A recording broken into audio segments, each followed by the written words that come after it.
Olá, olá, bom dia todo mundo, como é que vocês estão? Tudo beleza? Semana começando, né? Hoje, segunda-feira, dia 19. Espero que esteja tudo ok com vossas senhorias. Muito obrigado pela participação, já tem gente aqui com a gente, né? Adriana Souza, tá aí falando, tem o Felipe. Olha, hoje a gente vai falar... Bom dia, Adriana! Bom dia, Felipe!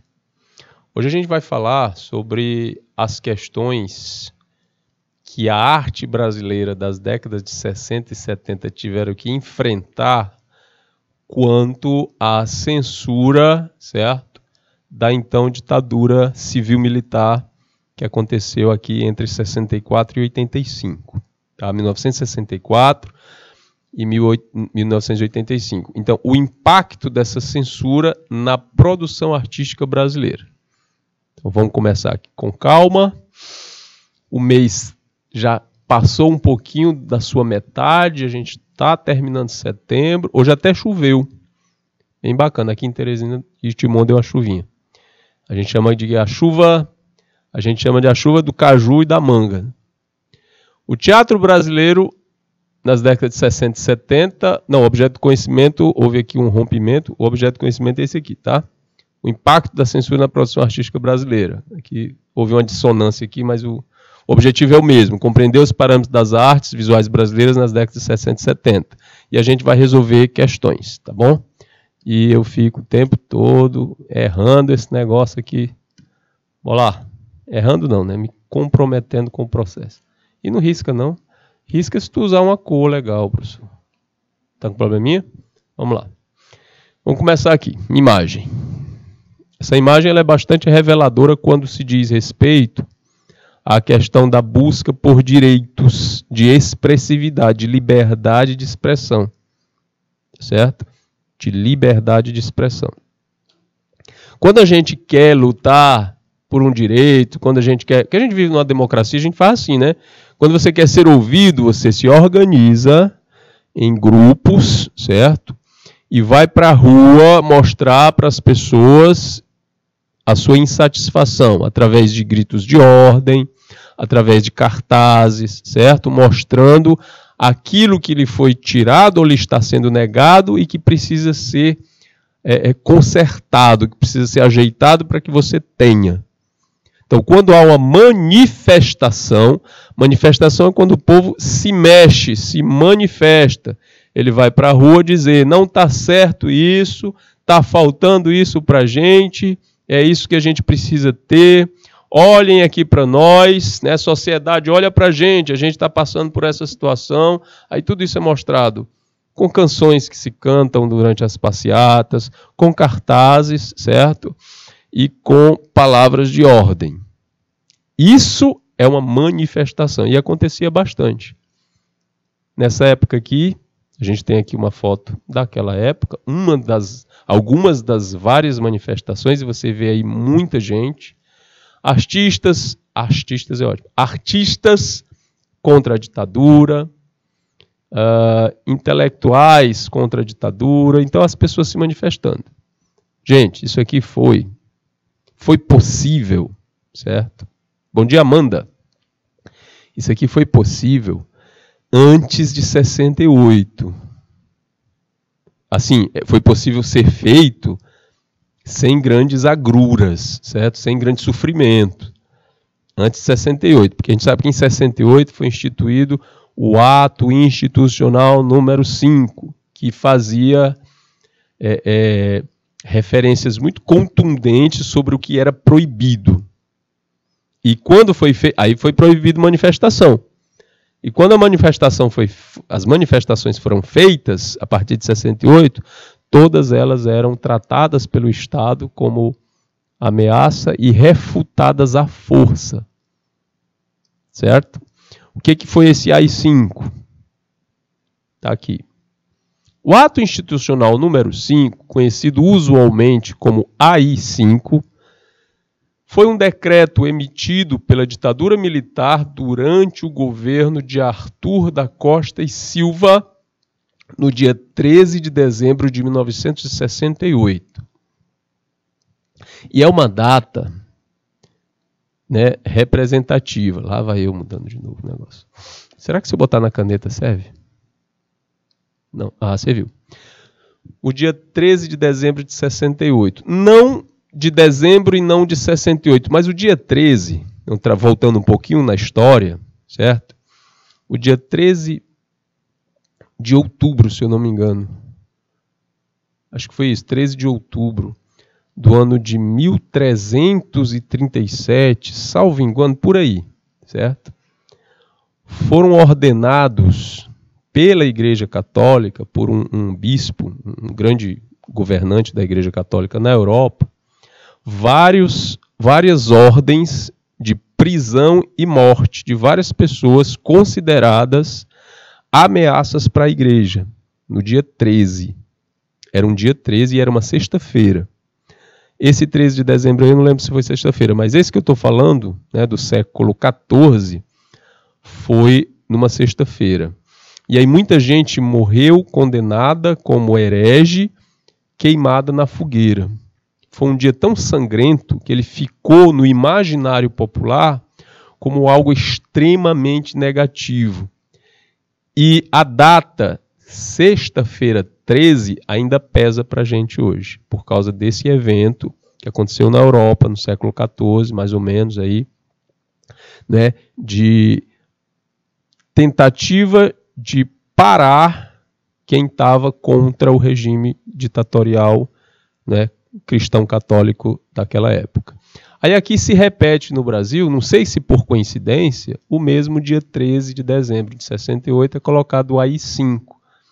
E é entendido como um marco que inaugurou o período mais sombrio da ditadura e que concluiu uma transição que instaurou de fato um período ditatorial no Brasil. Porque quando o governo militar toma o poder em 64, eles vão chamar de revolução, outros vão chamar de golpe, certo? Ele vai ali amenizando, se comprometendo com o ressurgimento da democracia depois que as coisas pudessem ser equilibradas, certo? Mas aí, de repente, em 68, eles baixam esse ato institucional e ninguém tem mais direito a nada. O AI-5 não deve ser interpretado como um golpe dentro do golpe. Isto é, não deve ser visto como resultado de uma queda de braços nos meios militares que levou um grupo vitorioso a endurecer o regime. Não. Ele deve ser enxergado como resultado final de um processo que foi implantando o autoritarismo no Brasil pouco a pouco, no período entre 64 e 68. Foi a conclusão de um processo que visava governar o Brasil de maneira autoritária em longo prazo. E essa forma mais autoritária, o golpe foi em 64. Terminou em 1900, a ditadura terminou em 1985. Já botei foi 8. Nossa senhora! Peraí. Borracha. Tem que consertar, né? Senão fica feio. 85. Só que o período de 1968 a mais ou menos 1979, vai um 7 feio também, foi o período mais grotesco, digamos assim, o período mais sombrio, né? Mais cheio de perseguição. Entre 80 e 85 já foi aquele abrandamento, o pessoal já foi desistindo da coisa, as pessoas já estavam voltadas a um processo de pedir o fim desse regime, diretas já. Aí em 85 acaba e os militares entregam o país de novo, né, o controle da democracia. Certo? Mas então, de 64 a 68 foi a construção desse processo aí de endurecimento e enrijecimento. Aí sai no Jornal do Brasil, o governo baixa ato institucional e coloca Congresso em recesso por tempo ilimitado. Direitos políticos também foram cassados. Muita gente foi perseguida e ou foi morta ou desapareceu. Se desapareceu, até hoje não apareceu de novo, porque não encontraram ainda o corpo. Quais foram as consequências desse ato institucional número 5? Olha lá. Aqui no Globo também. Congresso em recesso. Confisco de bens, as pessoas foram perdendo seus bens. Suspensos, né, o habeas corpus político, ou seja, a saída jurídica do o documento chamado habeas corpus, certo? Foi suspenso, então as pessoas podiam ser presas e pronto, sem direito a ser solto, e muitas delas desapareciam, eram mortas na cadeia. Restabelecidas as cassações, muito político que estava contra esse processo, foram cassados. E liquida a chamada vitaliciedade. Bom, vamos lá. O AI-5 deu ao presidente o direito de promover inúmeras ações arbitrárias e reforçou a censura e a tortura como práticas da ditadura. Além disso, como efeito imediato desse ato, o que aconteceu? 500 pessoas perderam seus direitos políticos. 5 juízes de instância, 95 deputados e 4 senadores perderam seus mandatos. Outro reflexo importante, aliás, imediato do AI-5, foi que personalidades influentes da política brasileira, como Carlos Lacerda e Juscelino Kubitschek, foram presos por ordem dos militares. Além disso, intelectuais e artistas passaram a ser mais perseguidos e 66 professores universitários foram demitidos, fora aqueles que foram perseguidos, presos e desapareceram. Bom, foi isso, esse sangangu todinho aqui que aconteceu em 68. Ok? E aquela coisa do, meu Deus do céu, o que é que está acontecendo? Corre para lá, corre para cá. E o mundo brasileiro, né, o Brasil ficou nessa situação. Aí eu fico imaginando assim, 68. Foi 68? Foi. Meus pais tinham 1 ano de casados, eles casaram em 67. Então, eu e meus irmãos, nós nascemos já dentro, né, do processo mais rígido da ditadura no Brasil. Eu tenho irmãos que nasceram em 68, 69, outro em 70 e eu em 72. Então a gente já nasceu aí nessa coisa da ditadura fervendo. O que é que os artistas tinham que fazer? Alguns deles continuavam tentando criticar a situação. Só que assim, você não tinha que ser muito explícito nessa questão. Porque se você criticasse diretamente, de acordo com o AI-5, né, você estava contra a lei. E aí você poderia ser preso ou deportado. Ok? Mas artistas como o Carlos Ilho, que assim, né, o ser humano é inteligente. O artista é mais sensível às linguagens. E aí eles apontam situações, discutem e refletem essas mesmas situações, sem necessariamente estar dizendo aquilo que está proibido ser dito. Aí o Carlos Ilho faz o seguinte, ele coloca uma fotografia, onde ele está segurando um elástico, né, uma borracha, uma linha, e ele escreve essa palavra, atenção. A palavra está escrita com um erro ortográfico, né? Porque a gente sabe que a atenção se escreve com C cedilha, né? A atenção. Então já fica subentendido aí uma outra coisa. Se você separar o A desse resto da palavra, você vai ter o quê? A tensão, ou seja, o que é colocado como tensão, como arroxo, né? Ou como uma puxada para poder conseguir aí um repartimento. O que ele faz? Debaixo da primeira fotografia aparece de novo as mãos já com o elástico puxado, puxando um para lá e para cá, representando essa tensão. Do que ele estava falando? Para quem viveu no Brasil naquela época, essa leitura era direta. Era claro que isso aí estava fazendo referência à grande tensão política que o país estava vivendo naquela época. Ok? E aí já linkava você com a ideia. Só a mera construção dessa imagem já fazia isso. Então toda a arte visual vai trabalhar nessa linguagem metafórica. certo? Mesmo os censores, sabendo que isso aqui não era permitido, eles não podiam lutar contra, porque ele não estava fazendo nada demais aqui. Ele estava, inclusive escreveu errado. Atenção, de propósito, claro, né? Obra de 1976. A gente já estava ali no meinho da coisa. Eu tinha 4 anos, a gente estava no meinho da coisa.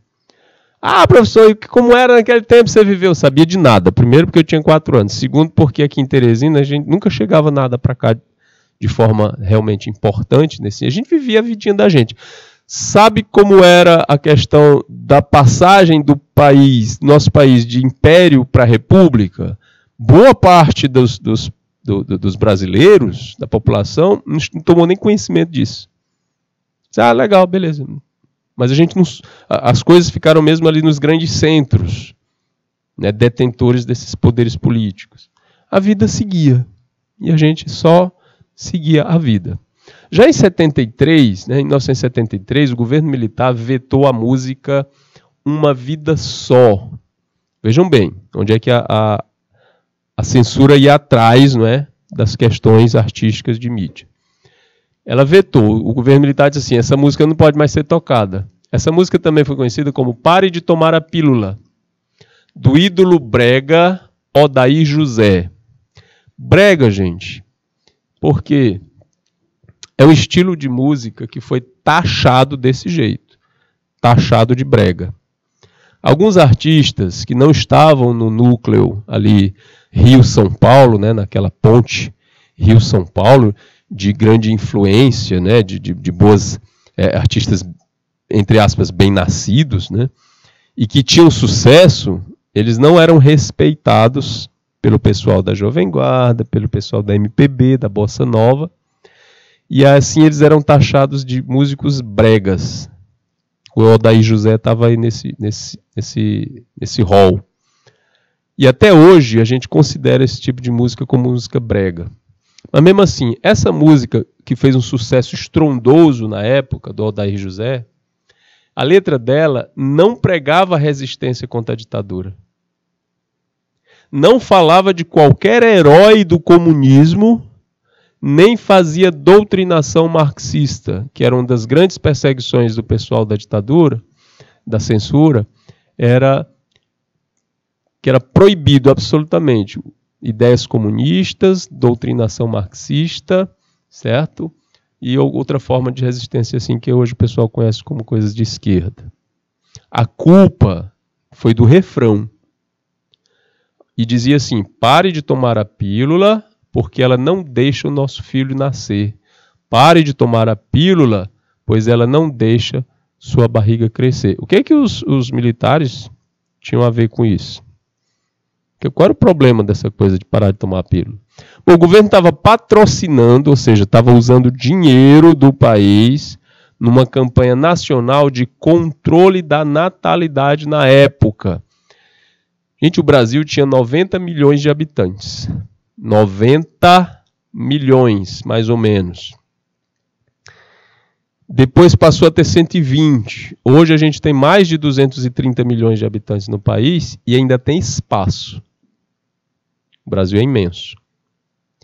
Mas naquela época, ainda com 90 milhões só, eles estavam fazendo um controle de natalidade. Então, eles não tinham, então, como tolerar um sucesso de versos que eram pró-vida. Aí eles caíram em cima da música do Odair José por causa disso. Então, a gente chega à seguinte conclusão quanto a isso. Não era somente uma perseguição através, né, da expressividade artística e de liberdade de expressão que tratasse de política diretamente no sentido comunismo, marxismo, essas coisas aí. Mas tudo aquilo que tivesse contra as atitudes, certo, do governo e os projetos deles. Aí sofria a censura. Tá? Durante o regime militar, a repressão à produção cultural perseguiu qualquer ideia que pudesse ser interpretada como contrária às do governo. Qualquer uma. Não precisava nem ser política. E vira e mexe incluíam aí canções bregas que não tinham... Aí eu de novo, né, bregas entre aspas aqui. Que não tinham conteúdo diretamente político. Até a dupla de compositores Dom e Ravel, que havia emplacado Eu Te Amo, Meu Brasil, que é um hino ufanista. O que é um hino ufanista, gente? É um hino que tem letra de louvor às questões nacionais, certo? De valorização extrema, de orgulho da nação. Eu lembro que a gente cantava isso aqui na escola. Eu te amo, meu Brasil, eu te amo. Meu coração é verde, amarelo, branco, azul, anil. Desse jeito, na fila. Depois do hino nacional a gente cantava isso. Ele foi perseguido. Mereceu cumprimentos pessoais do presidente Médici, inclusive, mas teve que se explicar aos censores sobre o que ele estava escrevendo. Então era tudo muito assim, sem muito direcionamento. Qualquer coisa poderia ser atacada pela censura. Mesmo assim, muita coisa que era óbvio acabou passando. E a gente vai ver aqui, tá? Como é que a censura funcionava. Aqui tem uma obra fantástica, que é exatamente de relação sobre essa coisa do AI-5, certo? De tapar os olhos e tapar a boca. Bastava uma palavra ou uma frase mal interpretada e lá vinha a tesoura da censura. Por exemplo, Cálice, Cálice, cantado por Chico Buarque e Milton Nascimento. Como, por exemplo, aqui, né, nesse Cálice. É claro que o Chico Buarque usou a palavra cálice, né, como instrumento de colocar algo dentro para beber, querendo se referir ao ato de calar-se. Então, afasta de mim esse cálice é exatamente e diretamente uma crítica sobre deixa eu falar, deixa eu me expressar. Eu tenho esse direito. E ele era perseguido por isso. Bom, naquele período os militares prenderam, olha só, sequestraram, torturaram e exilaram artistas, jornalistas e intelectuais. Não é só que você teria que ficar calado, mas se você dissesse um ai, um i, aconteceria de você ser preso, sequestrado, torturado e mandado para fora do Brasil. Ou só preso, ou só sequestrado, ou só torturado, ou só exilado, ou tudo junto. Aconteceu isso aqui tudo com muitas pessoas. Mas o mais escabroso, certo? Foi a tortura. O mais covarde. Os atos de tortura depois ficaram aí já esclarecidos. Não esclarecidos, mas a maneira com que as pessoas foram torturadas, quem foi torturado e como, né, já está aí disponível para a sociedade entender o que aconteceu em vários escritos, livros e pesquisas. Embora muita gente... Bom dia, Núbia! Muita gente queira dizer que não aconteceu. Mas está ali tudo registradozinho. Quem eram os alvos? Artistas, jornalistas e intelectuais. Os pensadores, os promotores da reflexão, os construtores de ideias. Mesmo aqueles que não trabalhavam nessa linha, sofriam a censura, porque muitas das vezes, né, podia acontecer uma coisinha aqui, outra lá que não agradasse. Não fosse esse lado trágico, se não fosse esse lado trágico, o saldo do período poderia ser considerado até cômico. Tantas foram as trapalhadas da censura na hora de lidar com a liberdade de expressão. Então os censores, eles não tinham exatamente uma preparação intelectual que desse condições deles de saber do que eles estavam, o que eles estavam censurando. Vamos lá, alguns exemplos. O regime vetou uma apresentação do prestigiado balé Bolshoi. Todo mundo já ouviu falar do balé Bolshoi e das suas atividades, principalmente aqui no Brasil, né, onde o Balé Bolshoi mantém um escritório, o único escritório do Balé Bolshoi fora da Rússia é aqui no Brasil, por causa da fantástica atuação dos bailarinos brasileiros, muitos deles do Nordeste, que acabam ganhando bolsa para estudar na escola do Balé Bolshoi no sul do país, e de lá, muitas vezes, irem brilhar, né, no balé russo. Mas a gente está falando o quê? De Rússia. Então, ele vetou, porque o Balé Bolshoi era uma referência mundial histórica em excelência nas apresentações de balé. Apesar de tudo isso, né, ele vetou só porque a companhia de dança era uma estatal da União Soviética. Comunistas, portanto. Então não podiam se apresentar. Embora fosse tudo isso que o Balé Bolshoi é. Ok? Era como se algum governo de fora, impedisse que a seleção de futebol brasileira se apresentasse no seu território, né, numa partida, só porque o Brasil era um país de maioria católica. Por exemplo, é uma referência lá no Irã, por exemplo, que é um país que não tem, né, que tem perseguições religiosas, por exemplo, lá no Irã, no Iraque, né, aquela coisa do islamismo, tem uma ditadura religiosa. Então, outras religiões elas não são permitidas. Então, é como se o Brasil não pudesse, se a seleção brasileira não pudesse jogar no Irã, só porque o Brasil é um país de maioria católica, de maioria cristã, desculpe. Cristã, católica ou não, mas cristã.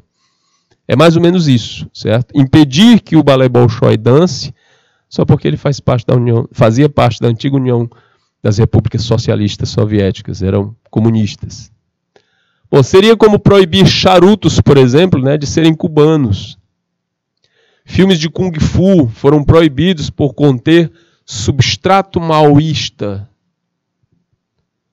O poeta Ferreira Goulart teve uma pasta com... O Ferreira Goulart foi aquele que eu falei para vocês, que disse: a arte existe porque a vida não basta, lá do neoconcretismo, né? Ele teve uma pasta com artigos apreendida lá na casa dele, e acredita que a inscrição na capa do Cubismo à Arte Neoconcreta, ele estava escrevendo sobre isso, foi interpretada pelo oficial como uma referência a Cuba, como se cubismo fosse algo referente a Cuba. Então, esse oficial da censura, ele sequer tinha um conhecimento básico de arte e de sociedade. Quando ele leu o documento do Cubismo à Arte Neoconcreta, ele entendeu, isso aqui estão falando sobre Cuba. Cubismo. É uma atrapalhada assim sem tamanho. Ok? Mas o foco era procurar os comunistas. Procurar os comunistas e prender e jogar todo mundo fora. Bora lá. Repressão míope. Encarregados de lidar com sutilezas, os censores muitas vezes deixavam passar o que, se eles fossem melhores de interpretação de texto, certamente seria barrado. O Chico Buarque, cansado da perseguição, adotou o nome artístico de Julinho de Adelaide. Isso aqui eu já falei várias vezes para vocês, né? Para quê? Para poder ter suas composições liberadas. O nome dele estava tão ligado, Chico Buarque, estava tão ligado à repressão, não, à representação da liberdade de expressão, né, e contra o sistema, que eles barravam tudo. Então ele não podia trabalhar, ele não tinha como viver da sua música. Aí ele muda de nome, coloca um pseudônimo, Julinho de Adelaide. A estratégia deu certo, e as canções de Julinho fizeram sucesso. Cara, ele só mudou o nome do registro. Entre elas, Jorge Maravilha, que foi uma música que fez sucesso, né, que traz os versos "Você não gosta de mim, mas sua filha gosta", onde ele trata de uma passagem que aconteceu, né? Deixa eu explicar aqui melhor para vocês. Essa canção ela surge após um agente da Polícia Federal abordar o Chico e lhe pedir um autógrafo, justificando: "É para minha filha". Aí ele faz uma música chamada Jorge Maravilha, onde ele diz: "Você não gosta de mim, mas sua filha gosta, fazendo menção ao sistema. O sistema não gosta dele, o sistema político o repreende, o reprime, mas a juventude gosta. Ok? E ele usa esses versos para fazer referência a essa situação. No início dos anos 70, as vitrines do país expunham livremente a capa do inovador disco Todos os Olhos, de Tom Zé, que trazia um ânus fotografado bem de perto com uma bolinha de gude no meio, simulando um olho. O Tom Zé fez isso de propósito. E passou. Os censores não perceberam. Eu lembro de ter visto uma reportagem no Globo Repórter, ou foi em outro programa desse tipo, em que o Tom conta essa história. O Tom Zé conta essa história. E eu fiquei perplexo, porque eu também não sabia. Eu tinha visto já a capa do disco algumas vezes, a gente pensa que é um olho mesmo. Mas enfim. E ele fez isso de propósito e passou. Ele conta que, isso aqui eu tenho certeza que não vai passar, mas eu quero provocar a censura. Aí vai e passa, porque eles não prestaram atenção no que estavam vendo. O que faltou? Preparação de leitura de imagem. Eles não tiveram aulas de arte que prestasse. Aliás, nem tinha aula de arte naquele tempo, não podia mais. A arte foi... Pronto, aproveitar para abrir aqui um parêntese. O ensino de arte no Brasil, na época da ditadura, foi limitado a ensinar artes do dia a dia, artesanato, pintura em tecido, com temas florais, né, de paisagem, certo? Dobradura, pintura em papel com os mesmos temas florais e de paisagem, construção de brinquedos a partir de sucata, técnicas de pintura que não tinham nada a ver com as referências das grandes vanguardas europeias que estavam acabando, né, de acontecer, certo? Então, era uma arte ensinada na escola sem uma visão crítica e de construção de uma inteligência artística ou de evolução de uma inteligência artística que a criança já pudesse ter consigo, certo? Eu lembro bastante disso, eu fui aluno nessa época e as nossas professoras nos ensinavam isso. Cortar, colar, desenhar, motivos florais, paisagem. Ou enaltecimento das datas comemorativas, 7 de setembro, Dia da Independência, interpretação da letra do hino nacional. Sim, a gente fazia isso através de imagem. Então, o ensino de arte no Brasil nessa época ficou muito nessa questão. E era um tipo de aula que podia ter ou não, ficava ali, não era obrigatória. Eu lembro que a arte ficou obrigatória na grade do ensino fundamental no país no final da década de 90, na metade da década de 90 para cá. E depois, obrigatória no ensino médio. Vamos lá então. Outra que a censura não entendeu e liberou foi Festa Imodesta, do Caetano Veloso, gravado por Chico Buarque no disco Sinal Fechado, de 1974. A canção, em um típico uso da linguagem de frestas, traz nos versos críticas à própria censura, quando ela diz: tudo aquilo que o malandro pronuncia e que o otário silencia, toda festa que se dá ou não se dá, passa pela fresta da cesta e resta a vida. Isso aqui é uma clara alusão, certo? A essa censura que deixava passar coisas óbvias muitas vezes. Beleza? Vamos adiante. Como é que o teatro viveu essa situação? Aqui a Bibi Ferreira se apresentando, né, no palco do teatro. No teatro, Chico Buarque se baseou em um clássico para escrever com Paulo Pontes a peça Gota d'Água. Os autores, aliás, transportaram o enredo da tragédia grega Medeia para uma favela em processo de reurbanização com a construção de um conjunto habitacional. A peça tinha como pano de fundo uma crítica ao milagre econômico a partir da mobilização da população do morro contra os preços extorsivos das unidades postas à venda. E olha só, passou pela censura. Apesar de todo esse contexto, passou pela censura. Por quê? Eles usaram como referência a tragédia grega Medeia. Ok? E o nome da peça, Gota d'Água.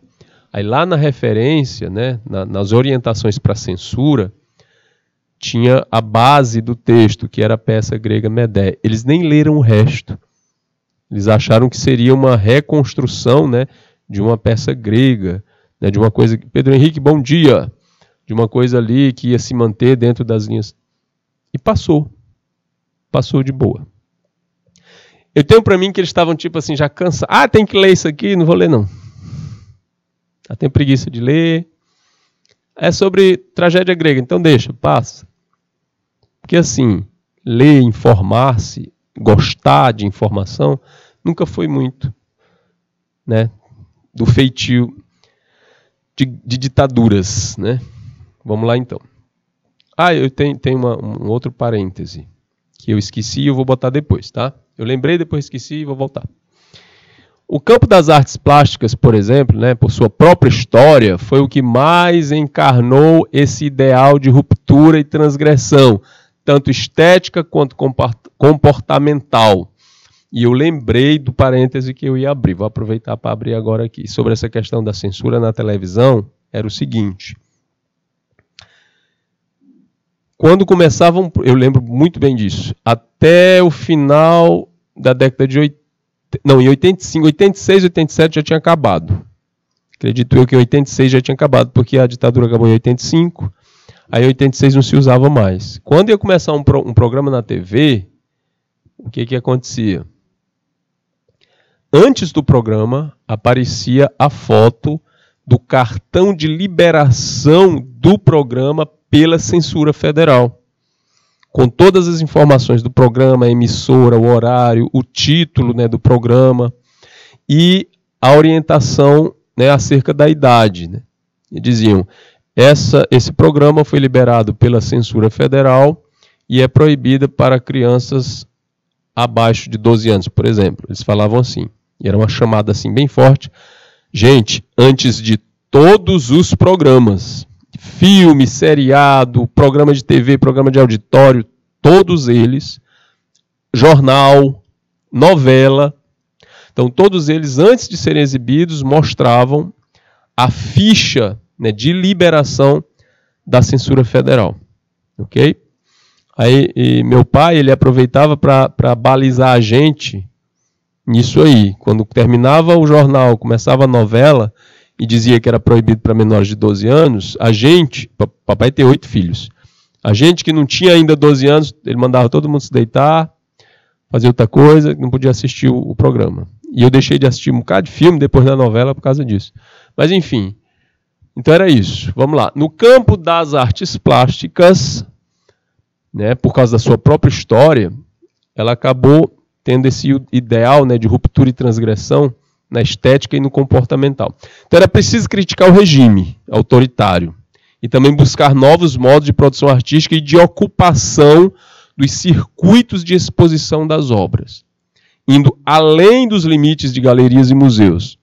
As artes visuais assumiram primeiramente uma forma crítica e reflexiva a esse contexto histórico, na forma de um questionamento de seus próprios meios de criação. Então eles trabalharam muito com a questão da metáfora visual. Aí um quadro pintado com bananas e um garfo amarrado com a corda. Imediatamente a imagem nos leva a um pensamento de que, por causa do milagre econômico, a fartura até podia existir ali, mas ela não era acessível para todo mundo. Aí o que representa, né, esse garfo amarrado nessa banana cortada, representando a comida, né, a banana representando a comida. O garfo está preso, eu não posso nem usar o garfo para comer a banana. Então isso era muito metafórico, ok? E a ideia que se tinha naquele tempo, aquilo que a gente via é que realmente até existia uma certa fartura, mas ela era levado a poucas pessoas. A grande maioria da população sentia fome, a inflação era exorbitante. Às vezes eu conto para as minhas filhas que na idade de 11, 12 anos, a gente achava no chão, caminhando na rua, achava uma nota de 1.000 cruzeiros. Aí elas, nossa, 1.000 cruzeiros?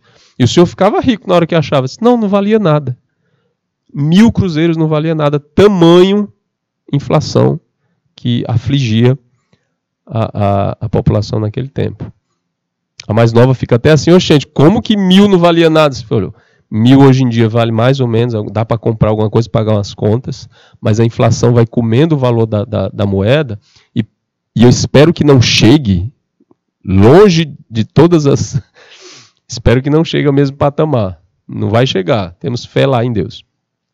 Mas chegamos a esse ponto naquela época, de encontrar uma nota de 1.000 cruzeiros e não dar a menor bola. É como se você estivesse andando na calçada e encontrasse uma moeda de 5 centavos. A gente não dá muito valor para moeda de 5. Né? Quando junta assim umas 20, que dá R$1, a gente dá faz alguma coisa. Mas era desse jeito. Então era muito complicado. Vamos lá. Nessa linguagem metafórica, a arte vai se mantendo, a arte pictórica vai se mantendo, né? Sem se preocupar em transmitir mensagens fáceis e diretas através das obras, os artistas plásticos brasileiros reinventaram a vanguarda e o próprio sentido do engajamento político contra o regime militar. A única regra era a experimentação e a liberdade. Mesmo nos anos 70, quando esse ímpeto de transgressão começou a refluir, as artes plásticas continuaram desafiando o conservadorismo do regime e a caretice dos olhares convencionais sobre as representações do mundo. A resistência à ditadura nesse campo começava pela reeducação do olhar. Então a vanguarda no país, ela passou a ser mais obrigatória por precisar ser metafórica e reeducar o olhar da sociedade para poder repassar essa ideia revolucionária, de luta contra a ditadura. Os artistas experimentam ou experimentavam radicalmente outras linguagens. A chamada nova figuração adaptou a pop art norte-americana para fazer críticas ao imperialismo, a cultura de massa e o autoritarismo. Após o AI-5, com o endurecimento da censura, houve o radicalismo das propostas artísticas com o que se habituou a chamar de arte conceitual. Novas formas de expressão foram criadas. Um artista não tinha mais uma forma limitada de atuação, como, por exemplo, a pintura ou a escultura. Ele se lançava em outras situações. Performances, cartazes, pichações e até produtos industrializados modificados passaram a compor o catálogo das artes brasileiras. Porque tudo isso era a maneira que a arte visual encontrou de driblar essa censura. Ok? Aí na figura tem uma reprodução do letreiro LUT. A gente vai já analisar ele. O que importava naquela época era o conceito, a leitura que o artista fazia da realidade. Um exemplo aqui. Vou falar dessa imagem já. Deixa eu ver aqui. Essa da de antes, né? Houve maior didatismo ideológico com a posição política clara e direta ao governo, como na obra de Rubens Gershman, que consiste em enormes letras expostas em uma avenida no Rio de Janeiro, formando a palavra lute, que é essa aqui. Como assim didatismo? É o ensino, ele está convidando você a lutar. Ele ergueu aí essas palavras, e isso foi colocado no meio, né? Na margem de uma avenida movimentada no Rio de Janeiro e em São Paulo. Lute. Direto, específico, mas não tão direto e claro que pudesse ser censurado. Mas acabou sendo censurado porque estava pintado de vermelho. Então, vamos lá. Outro exemplo aqui, essa nota de 1 cruzeiro. Eu lembro disso aqui. Eu comprava pão com a nota dessa. Dava para comprar uns 4 pães com 1 cruzeiro. Isso antes da grande inflação, né, da nota. Meu Deus, como eu sou velho. Um exame disso foi a intervenção de Ciro Meirelles, que carimbou em notas de dinheiro a pergunta: quem matou Herzog? Com isso, driblou a censura e levou sua provocação ao público que não frequentava mostras de arte. E as pessoas olhavam... Eu não cheguei a ver, porque isso aí circulou nos estados do Sul, né? Do Centro-Oeste.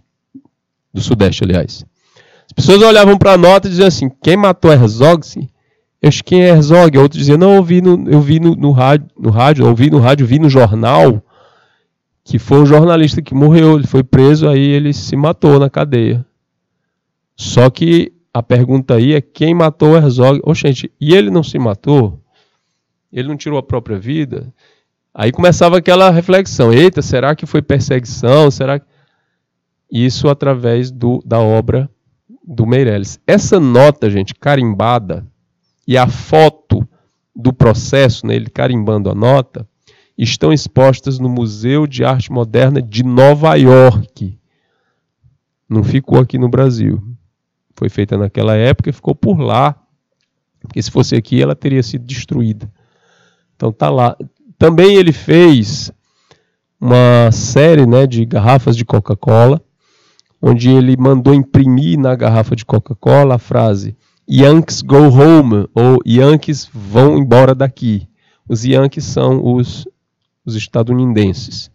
Então era esse tipo de arte que estava efervescendo no país enquanto insistia a ditadura militar por aqui.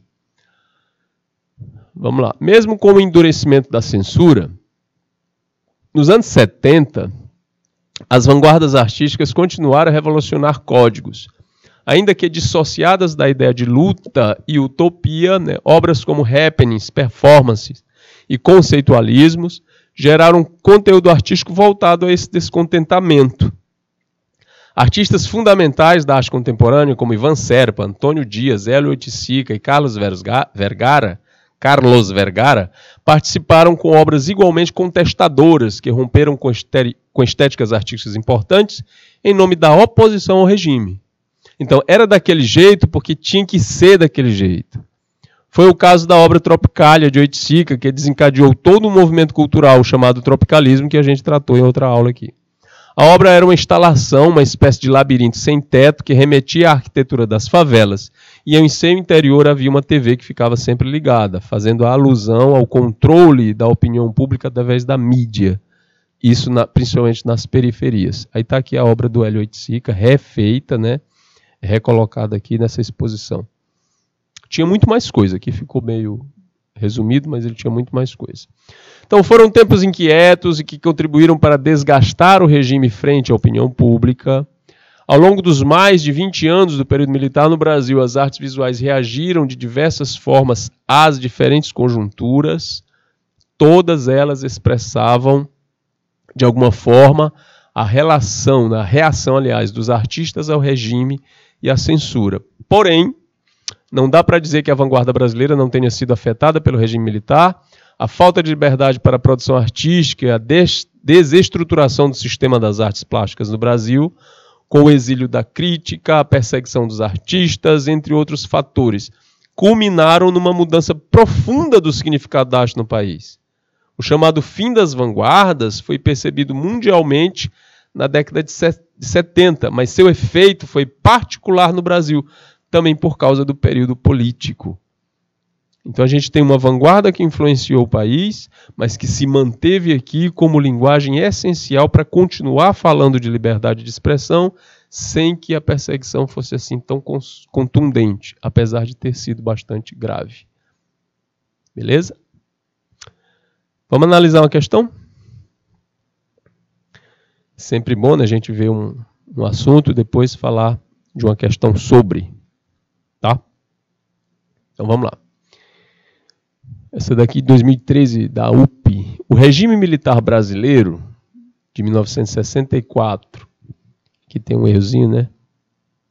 A 1985, foi marcado por uma bipolarização do âmbito da política e da arte, entre os que apoiavam e os que criticavam o regime.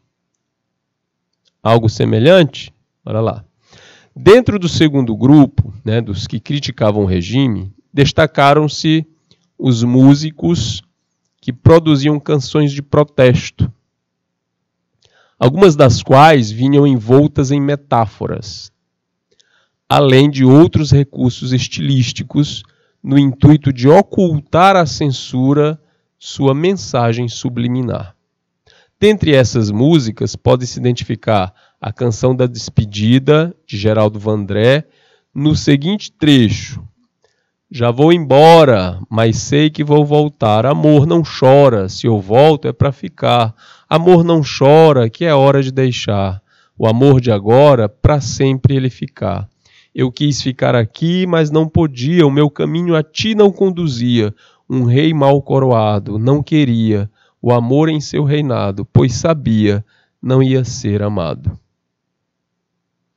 Com base na crítica retratada pela letra da música, é correto afirmar que, letra A, no âmbito da arte, a crítica a esse regime se restringiu à esfera musical.